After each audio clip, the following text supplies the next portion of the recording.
أعوذ بالله السميع العليم العلي العظيم من الشيطان اللعين الرجيم. بسم الله الرحمن الرحيم. الحمد لله الذي نزل الفرقان على عبده ليكون للعالمين نذيرا، والصلاة على من جعله شاهدا ومبشرا ونذيرا وداعيا إلى الله بإذنه والسراجا منيرا، وعلى آله الذين أذهب الله عنهم الرجس وطهرهم تطهيرا.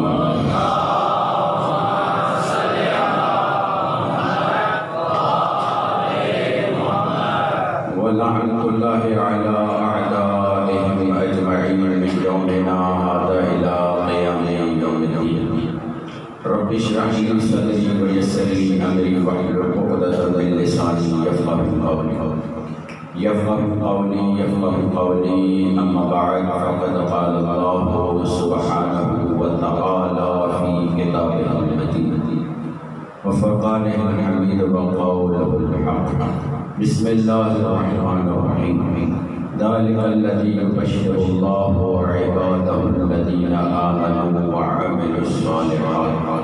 قل لا أسألكم عليه أجرا إلا المودة في القربى، ومن يقترف حسنة نزد له فيها حسنا إن الله غفور شكور. درود پڑھیے محمد وعلى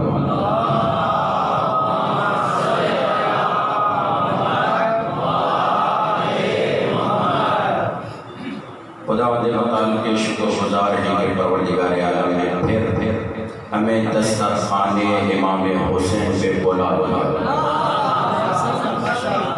کیونکہ دسترخوان امام حسین پہ آنے کا ہر ایک کا بس نہیں ہوتا.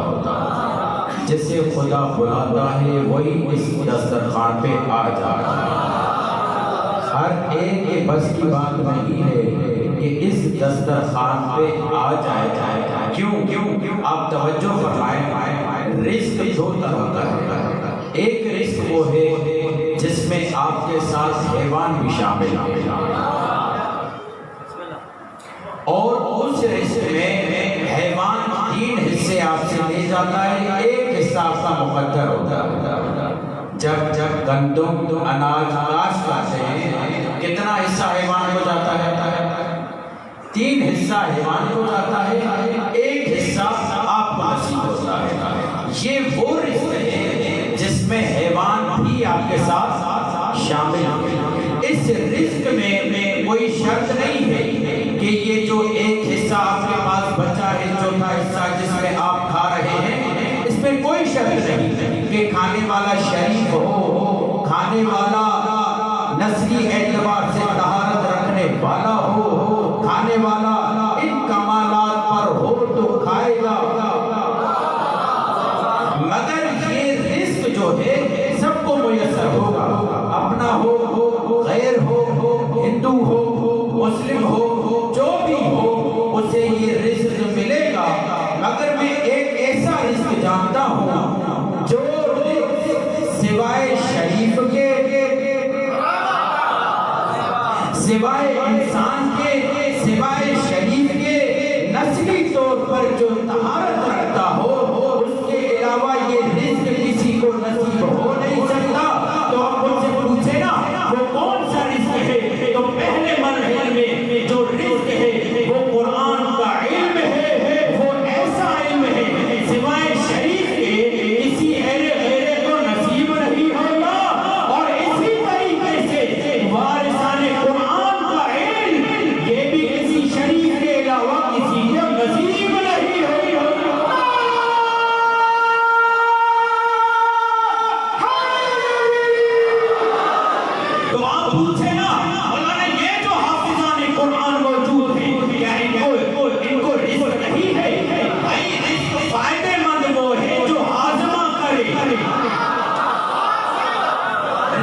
رزق تو کھا رہے ہو اور اسے طلب بھی بہت ہوتی ہے، کھاتا بھی بہت ہے، اگر اثر دکھائی نہیں دیتا ڈاکٹر کے پاس لے جاؤ، اثر کیوں نہیں دکھائی دے رہا، کھا بھی بہت رہا ہے، پی بھی بہت رہا ہے، اگر کوئی نیوٹریشن کا عمل انجام نہیں پا رہا، کوئی غذائیت کا عمل انجام نہیں پا رہا، تو ڈاکٹر یہ کہتا ہے دیکھو تمہارے پیٹ میں کچھ جراثیم پیدا ہو گئے ہیں، تمہارا رزق وہ کھا جاتے ہیں،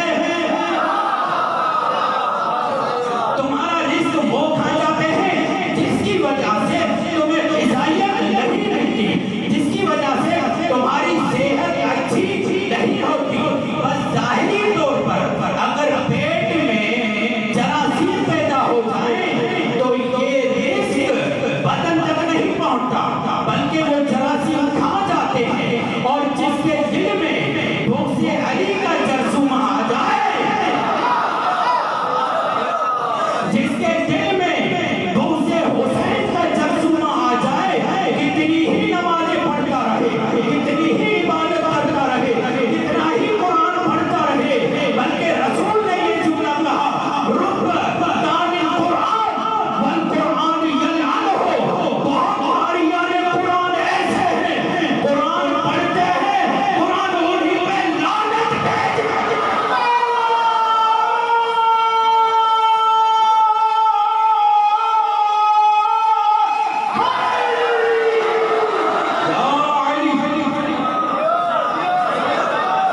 کیونکہ یہ رزق ہر ایک سے ہضم نہیں ہوتا، قرآن ہر ایک سے ہضم نہیں ہوتا۔ پوچھو نا مجھ سے قرآن کیسے ہضم ہوگا، تو رسول خدا نے بتا ہی تو دیا تھا القرآن مع علی، العلی مع القرآن، قرآن کو اگر علی کے بغیر لوگے تو قرآن ہضم نہیں ہوگا۔ اور یہ مجالس ہم کر کے بتاتے ہیں، قرآن کو حسین کے ساتھ لیں گے، حسین کو قرآن کے ساتھ لیں گے، علی کو قرآن کے ساتھ لیں گے، قرآن کو علی کے ساتھ لیں گے، اب یہ قرآن اثر بھی دکھائے گا،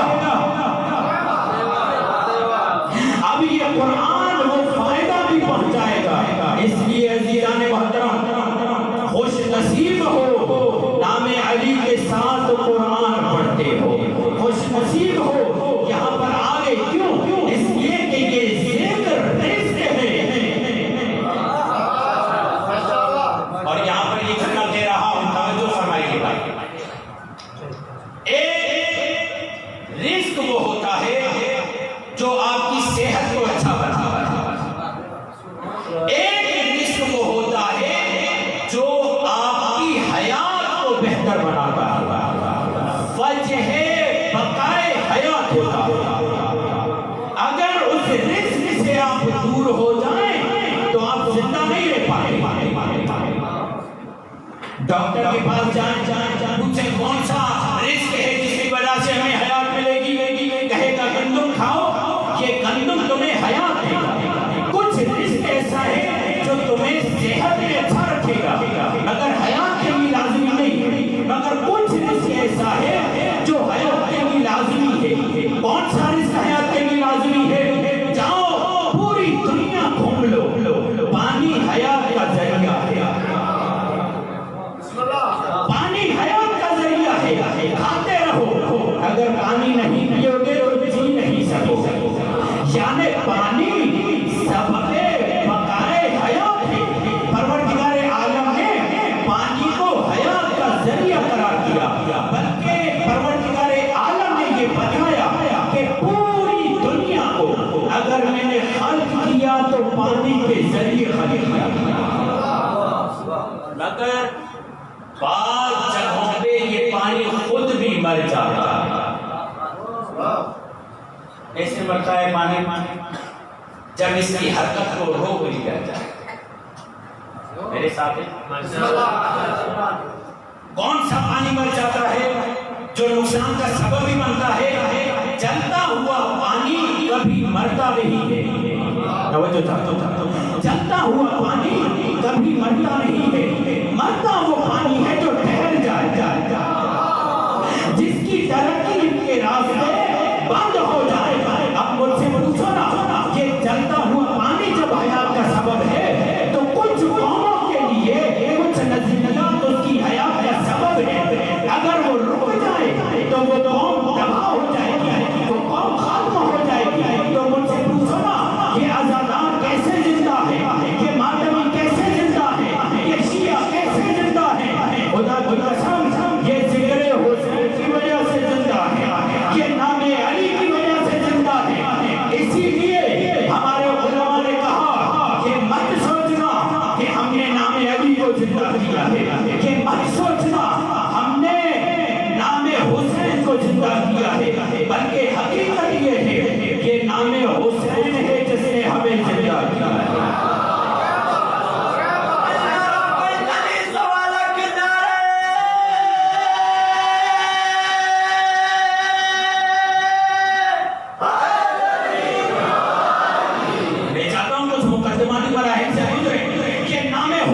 پیدا کیا ہے. اگر ہمارے حسین نہ ہوتا تو ہم ابھی زندہ نہ رہ پاتے. اور اسی لیے قائد عارف حسین الحسینی نے یہ جملہ کہا تھا, خدا کروٹ جنت نصیب کرے, پروردگار اس کے درجات کو بلند کرے. کہاں عزاداری ہمارے لیے ایسے ہے جیسے مچھلی کے لیے پانی.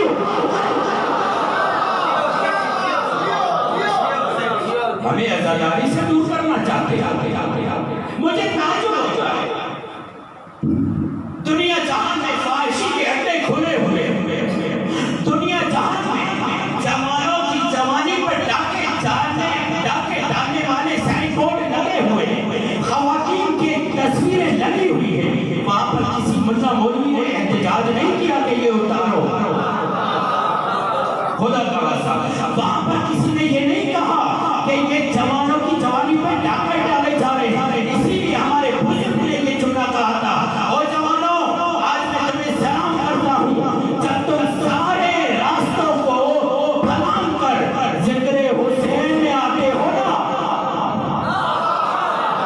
جب سارے راستے بلان کر ہائیڈرز تھے نا, رکاوٹیں تھی نا, سائن بورڈ لگے ہوئے تھے, سینما ہال لگے ہوئے تھے, فلمیں لگی ہوئی تھی, سارے راستوں کو کراس کر کے مجلس حسین میں آ گئے. میرا بزرگ عالم دین یہ کہتا ہے, مجھے یہ یوسف کی طرح عزیز نظر آتا ہے, مجھے یوسف کی طرح پیارا نظر آتا ہے. کیوں؟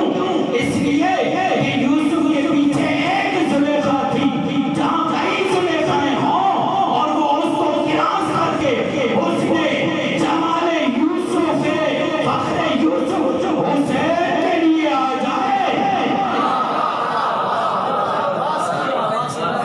یہ کوئی کم معاملہ ہے؟ یہ جوان اس کو نیک جگہ پہ بٹھانا کتنا مشکل ہے, اس کو اچھی جگہ پہ بٹھانا کتنا مشکل ہے. مگر یہ نام حسین کی قوت, یہ نام حسین کی طاقت ہے جو اسے نیک جگہ پر لے کر آتی ہے. تم تو یہ کہو کہ جوانوں کی حفاظت کا وہاں پر احتجاج کر کے ہم مجلس نہیں ہونے دیں گے, ہم ذکر حسین نہیں ہونے دیں گے. تو پھر مجھے اجازت دو نا, تم اس لیے ذکر حسین نہیں ہونے دے رہے کیونکہ تمہارا واسطہ حسین سے نہیں, تمہارا تعلق حسین سے نہیں, تمہارا تعلق ہے یزیدیت سے. اس لیے کہ جتنا ہم ذکر حسین کرتے جائیں گے یزید اتنا بے نقاب ہوتا جائے گا. اور تمہیں معلوم ہے نا, جب مجرم کا نام لیا جاتا ہے تو بغیر باپ کے نام نہیں لیا جاتا, پوچھا جاتا ہے یہ مجرم کس کا بیٹا ہے, یہ کس کا پوتا ہے. جب تھانے پہ آپ جاتے ہیں نام لکھواتے ہیں نا, ابتدائی مرحلے میں NC کہیں, بعد میں FIR کہیں, جو بھی ہو لکھتے ہیں نا فلاں, آپ کہتے ہیں میں باپ کا نام نہیں بتاؤں گا. اگر باپ کا نام نہیں بتاؤ گے تو پتا کیسے چلے گا نسل کا کیسا ہے. اصل ایمان ہوتا ہے, یہ ورد ہلانیوں کی جان ہوتا ہے. حیدر کے نام پہ جو بھی کرتا ہے وہ پتہ کے نیچے شیطان ہوتا ہے. نعرہ حیدری. یہ تو قانون ہے دنیا کا. بھائی مجھے فلاں سے شکایت ہے, بتاؤ نام کیا ہے. میں نے نام بتا دیا, کہا باپ کا نام بھی بتاؤ. میں نے کہا باپ کا نام بتانا ضروری ہے, کسی بھی تھانے میں چلے جاؤ. ہاں ضروری ہے. میں نے کہا کیوں ضروری ہے؟ کہا اس چیز سے تو پتا لگے گا یہ کس نسل کا ہے, کس قبیلے کا ہے, کس قوم کا ہے, اس کے بڑے باپ دادا کیا کرتے تھے. ہم یزید کا نام لیتے ہیں, انہیں معلوم ہے ان کی پوری نسل کھل جائے گی. اب میں کیا کروں؟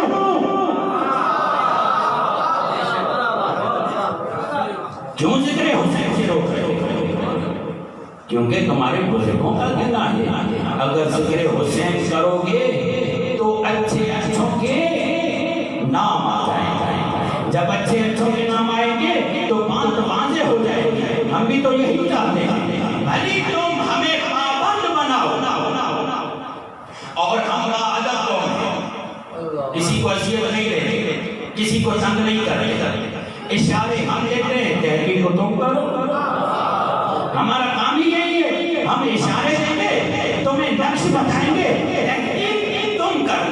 تو بات یہ ہو رہی تھی رزق دو طرح کا، ایک رزق وہ ہے جس سے بقائے حیات ہے، دوسرا رزق وہ ہے جس سے انسان کو قوت ملتی ہے۔ آؤ یہ رزق ذکر حسین وہ ہے جس سے قوم کو حیات آتی ہے۔ اسی لیے شہید عارف حسین الحسین نے یہ جملہ کہا تھا، اور مجھے یہاں پر یہ بات یاد آ رہی ہے اظہر حسن زیدی صاحب کی، جب وہ مچھلی کھا کے گھر آئے تو ایک مرتبہ اپنی اہلیہ کو کہا کہ پانی دو، جب اس نے پانی دیا تو پھر دوسری مرتبہ کہا پانی دو۔ آج کل کی بیویاں پانی دیتی ہیں؟ نہیں دیتی۔ ایک صاحب نے کہا کہ جناب میں تو جب گھر جاتا ہوں تو مجھے میری گھر والی پانی گرم کر کے دیتی ہے۔ کہا بڑی تابعدار ہے تمہاری بیوی؟ کہاں بڑی تابعدار ہے؟ کہا آدھی بات سنیے، مکمل سنو، پانی گرم کر کے دیتی ہے، کہتی ہے پہلے برتن دو باقی دوسرے کا بعد میں۔ درود پڑھیے محمد والا۔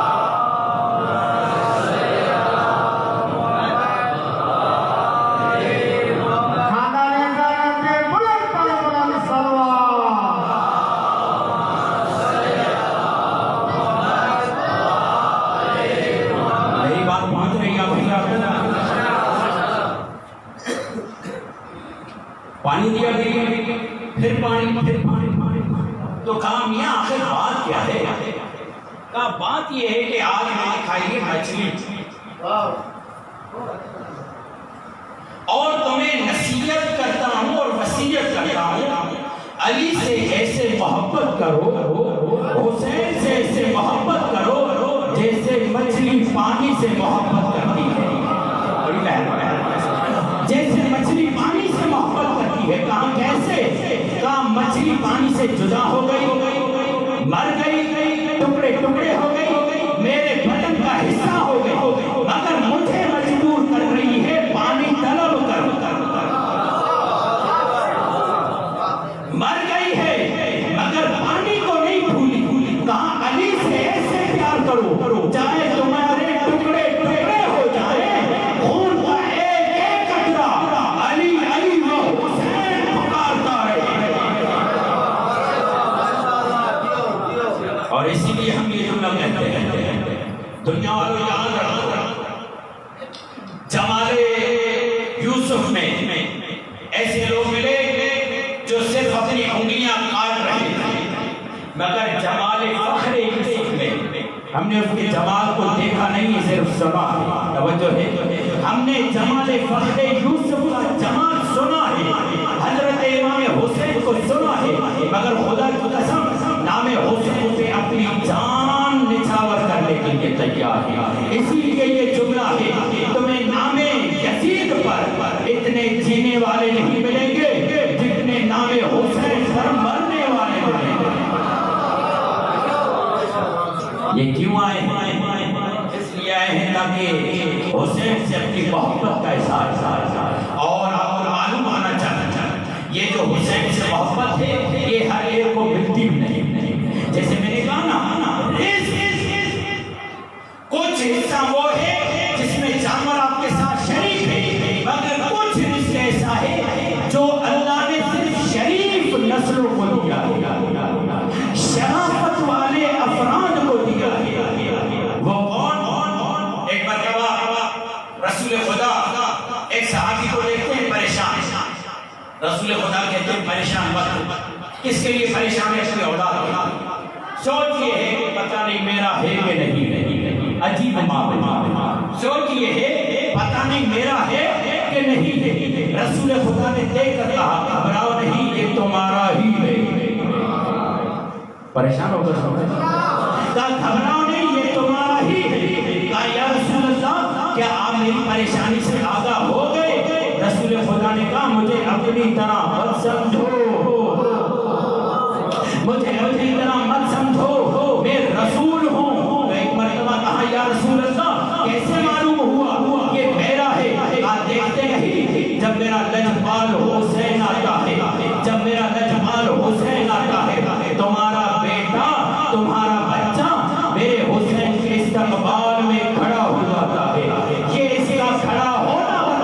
ہے اگر شریف نہ ہوتا تو میرے حسین کا احترام نہ کرتا. یہ کتنا بڑا اطمینان ہے انسان کے لیے کہ جب نام حسین لے تو اس کے وجود میں یہ تسکین کہ اللہ نے مجھے طاہر النسل بنایا. رسول خدا کا یہ جملہ ابو ذر جی یا رسول اللہ سب سے پہلی نعمت کا شکریہ ادا کرو. پوچھا یا رسول اللہ کون سی نعمت؟ کہا پہلی نعمت ہماری ولایت علی کی ولایت. کہا یا رسول اللہ شکریہ تو کروں. کہا تمہیں معلوم ہے کہ ہر ایک کو میسر نہیں ہوتی. یا رسول اللہ کسے میسر ہوتی ہے؟ کہا جو طیب الولادت ہو، جس کی ولادت میں کوئی شک نہ ہو، اللہ اسی کو ہماری محبت عطا کرا. اور اسی محبت کو قرآن نے ولایت کس کا نام دیا؟ ولایت کے مراحل، ولایت کے مراتب، ولایت کے درجات. آپ کے ہاں جس موضوع پر لب کشائی کرنے کی جسارت کروں گا وہ ہے ولایت اہل بیت. اور اسی کے لیے سورہ شورا کی آیت نمبر 23 کی تلاوت کرنے کا شرف حاصل. کیا ارشاد فرما رہا ہے پروردگار؟ ذالک الذی یبشر اللہ عبادہ الذین آمنوا وعملوا الصالحات. پوری آیت اللہ یہ بشارت دیتا ہے ان لوگوں کو جو ایمان بھی لے کر آئے اور عمل صالح بھی لے کر آئے. یعنی اللہ عقیدے کی بھی بات کر رہا ہے اور عمل کی بھی بات کر رہا ہے. یعنی عقیدے کے ساتھ عمل کا ہونا ضروری کافی تھی یہ بات. ذالک الذی یبشر اللہ، اللہ بشارت دے رہا ہے. بشارت کسے کہتے ہیں؟ خوشخبری کو. یعنی بعض چیزیں بعض لوگوں کے لیے بشارت ہوتی ہے، وہی چیز بعض لوگوں کے لیے تکلیف کا سبب ہوتا ہے. نسبت سے بعض لوگوں کے لیے وہی چیز بشارت ہوتی ہے، بعض لوگوں کے لیے وہی چیز بشارت نہیں ہوتی، تکلیف کا سبب ہوتا ہے. نام حسین لینا میں بشارت ہے کیونکہ ہم اعزاز سمجھتے نام حسین لینا، مگر بعض لوگوں کو تکلیف ہوتی ہے کہ آپ نام حسین کیوں لے رہے ہیں. آپ کے لیے اعزاز ہے، بعض لوگوں کو تکلیف ہے. اور جب کسی بات میں تکلیف ہو تو کیا کہا جاتا ہے کہ انہوں نے غم اور غصے کا اظہار کیا. اس کا اظہار کیا غم اور غصہ. یہ غم اور غصہ ہے کیا؟ کوئی بھی سانیہ ہوتا ہے دو ہی الفاظ استعمال ہوتے ہیں.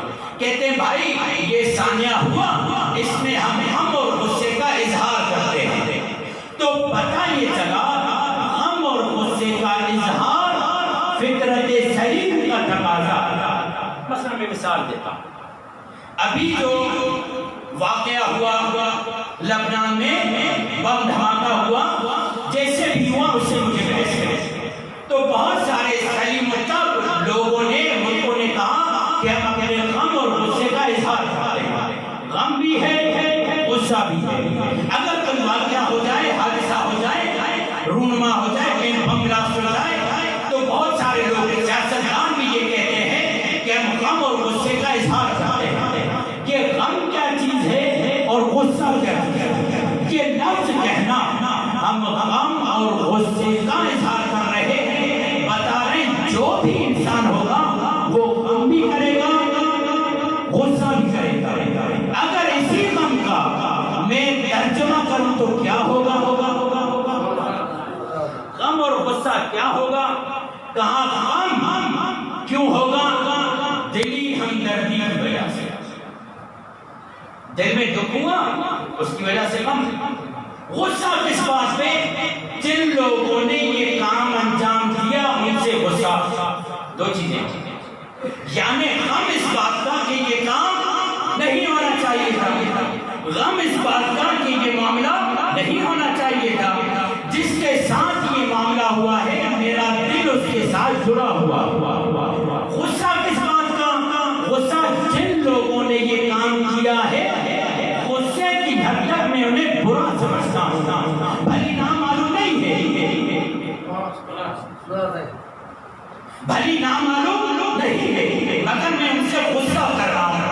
اسی کو تو ہم شریعت میں تولا اور تبرہ کہتے ہیں. اسی کو ہم شریعت میں تم غم اور غصہ کرو تو کوئی بدعت نہیں ہوتی، ہم تولا اور تبرہ کریں تو بدعت ہو جاتی ہے. تولا کسے کہتے ہیں؟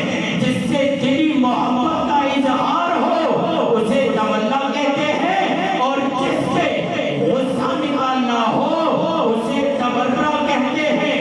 یزید پر تبرہ کرتے ہیں، حسین سے تولا کرتے ہیں.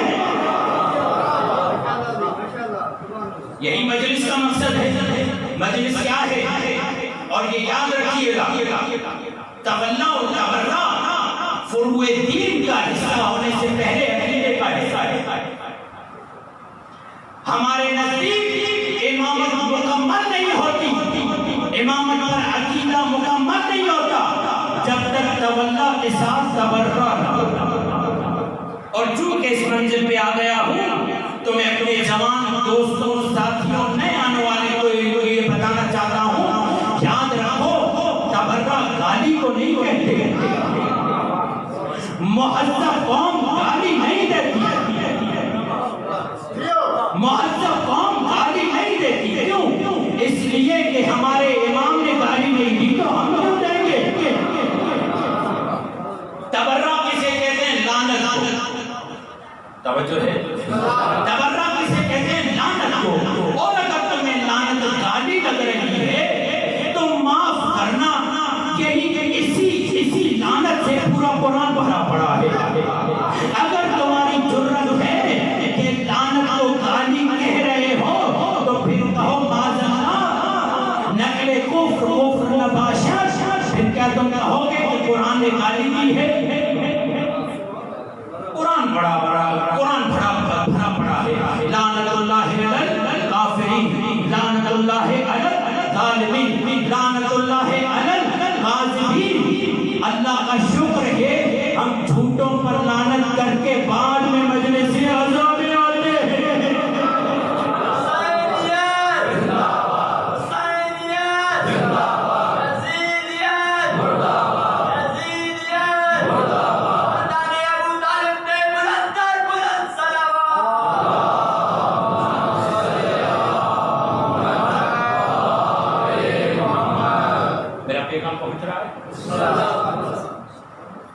ہم داعی اتحاد مسلمین، جس طریقے سے علی مولا نے اپنی خلافت کی قربانی دی تاکہ مسلمانوں میں اتحاد ہو جائے، ہم اپنی ذاتی اغراض کی قربانی دیتے ہیں تاکہ امت میں اتحاد ہو جائے.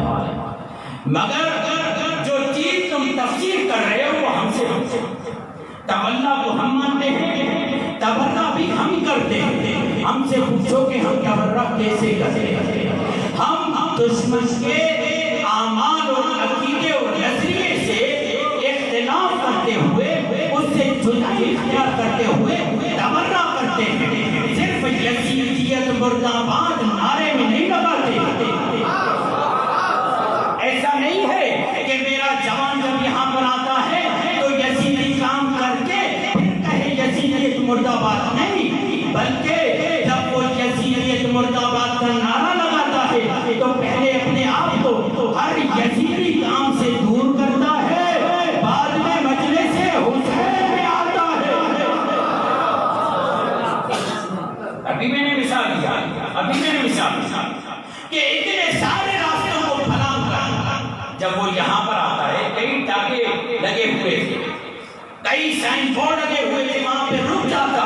مگر اس نے جوان مردی کا ثبوت دیتے ہوئے کہا میں راہ حسین پر ہوں، نہ دائیں دیکھوں گا نہ بائیں دیکھوں گا. ہمارا کام بھی نہیں ہوتا عبادت میں، نہ دائیں دیکھتے ہیں نہ بائیں دیکھتے ہیں. جب صراط مل جاتی ہے یا علی ہوتا ہے یا حسین ہوتا ہے. سب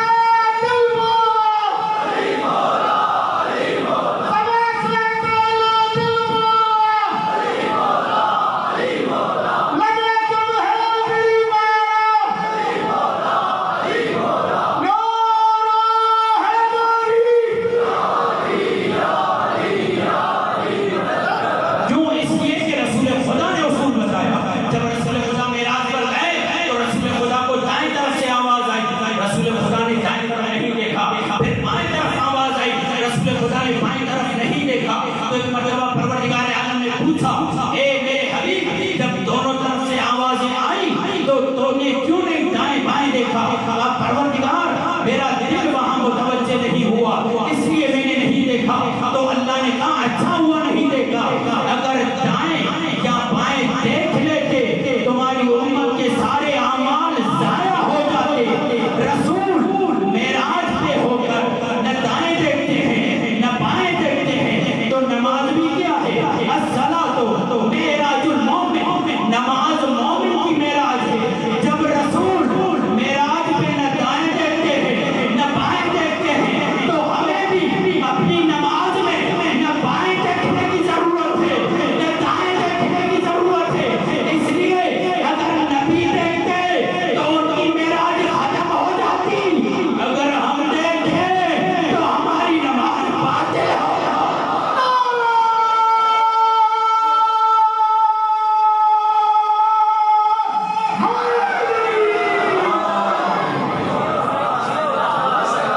یہ ہاتھ اٹھا کر علی کا نام لینے میں شرمایا نہیں کرو. نہیں معلوم، تمہیں معلوم ہے نہیں معلوم، اور یہ ہر جگہ یہ جملہ کہہ رہا ہوں، یہ ان کریموں کے سامنے ہاتھ اٹھا رہے ہو جو کبھی ہاتھ خالی لوٹاتے ہی نہیں ہے. معلوم نہیں ہوتا کہ کیا دیا، مگر دے دیتے ہیں. کوئی سخی ہے نظر نہیں آتا مگر دے دیتے ہیں. اتنے سخی ہیں ایک بار اگر کوئی آ جائے تو لعنت اللہ سے علیہ السلام بنا دیتے ہیں. یہ بڑے سخی. اور آج آپ نے دیکھا، محسوس کر رہا ہوں شدید گرمی ہے. شاید اس گرمی کو احساس کرتے ہوئے کربلا کی گرمی کو محسوس کر رہا ہوں. آج پہلی بار عزدار انتظار میں ہے کہ ذکر حسین ہو اور آنکھوں سے آنسو آ جائے. اور میری کوشش نہیں ہوتی کہ میں عزدار کی آنکھوں میں آنسو لاؤں، اس لیے کہ آنسو لانا میری تمنا نہیں ہے، خطیب کی تمنا نہیں ہے، بلکہ یہ خود رسول خدا کی تمنا ہے، بلکہ امام جعفر صادق کی تمنا ہے. جب یہ عزادار حسین کے نام پہ روتا ہے، میرے چھٹے مولا عید اللہ کہتے ہیں او پروردگار یہ میرے جد حسین پہ گریہ کر رہے ہیں، ان کی آوازوں پر رحم فرما. اجرکم علی اللہ.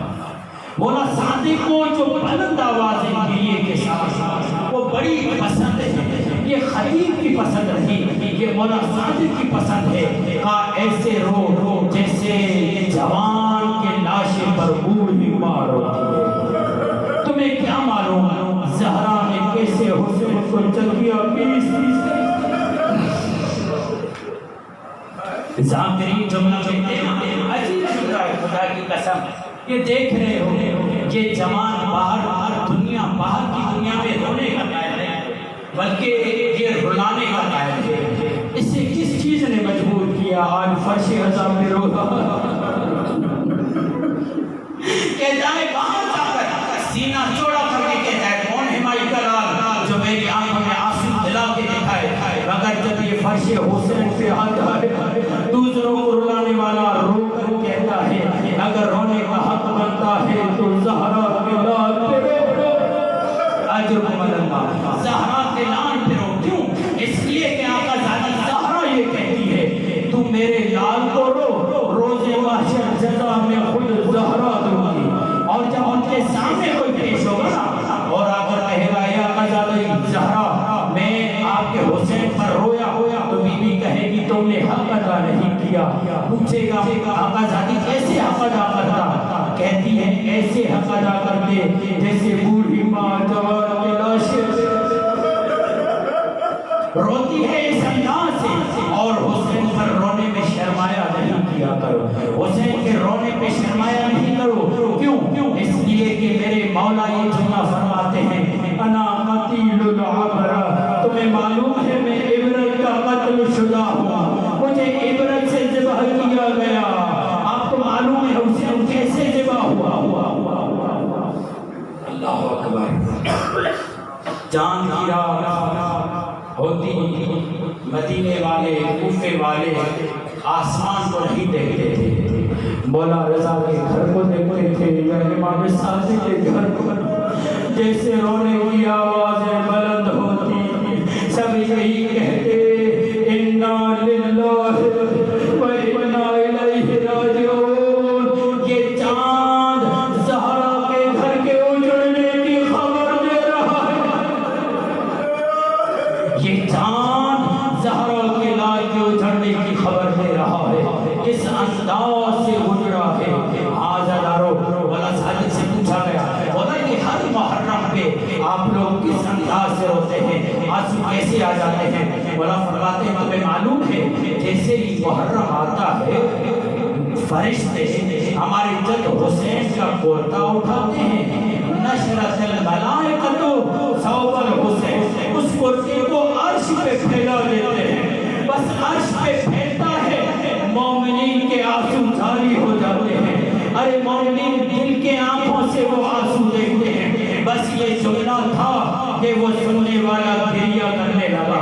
ہاں آج پہلی محرم ہے اور مجھے معلوم ہے کہ بعض اوقات حسین کی تیاری بھی پڑھی جاتی ہے، بعض اوقات مسلم کی شہادت بھی پڑھی جاتی ہے، مگر میرا دل یہ چاہتا ہے کیونکہ اگر یہ علامہ علی نقوی بیان نہ کرتے تو شاید اس منزل میں نہ آتا۔ میرا دل چاہتا ہے میں اس بیٹی کا ذکر کروں جو 6 سال کی عمر میں بوڑھی ہو گئی۔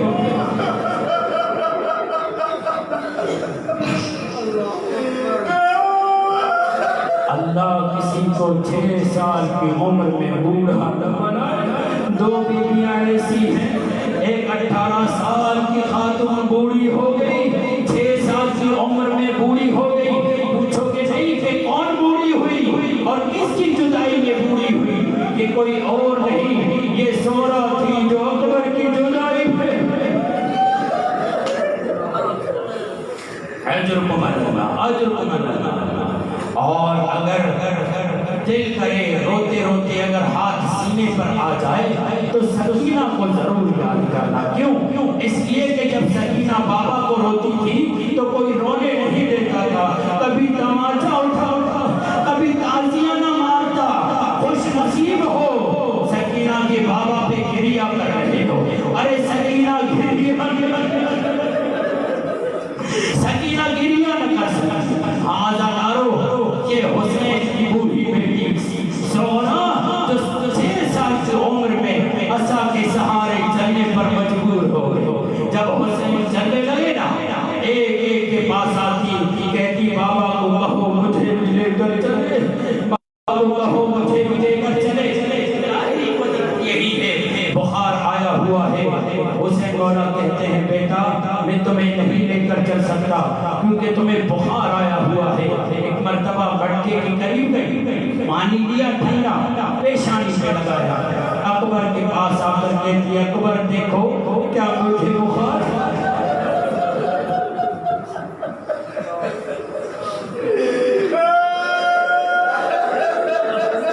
اکبر بھیا دیکھو کیا مجھے بخار ہے؟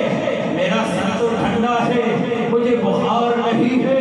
ایک مرتبہ اکبر نے رو کر کہا بہن میں کچھ نہیں کر سکتا، بابا کا امر ہے۔ ایک مرتبہ جناب سغرا اس خاتون کے پاس آئی جس کا کہا ہوا حسین کبھی ٹال نہیں سکتا۔ معلوم ہے کس کے پاس آئی؟ جناب زینب کے پاس۔ وہ بھی اماں بابا حسین آپ کا کہا ہوا نہیں ٹالتے، کہیے نا مجھے بھی لے کر چلے۔ جناب زینب کو عرض آیا جناب سغرا کی حالت پر۔ ایک مرتبہ گئی اپنے بھائی حسین کے پاس، اللہ جانے بھائی بہن کے درمیان کیا بات ہوئی، واپس آئی، رو بھی رہی ہے اور ایک مرتبہ سغرا کو دیکھ بھی رہی ہے۔ کہا تمہارا رونا بتا رہا ہے مجھے نہیں لے کر چلو گی، تمہارا رونا بتا رہا ہے مجھے نہیں لے کر چلو گی۔ کہا ہاں سغرا یہی بات ہے، مگر اماں یہ تو بتاؤ مجھے لے کر کیوں نہ چلو گی؟ تو ایک مرتبہ سغرا قدموں میں بیٹھ گئی، کہا سغرا سنو گی، میرے بھیا کو اللہ نے اولادیں دیے، بیٹے دیے،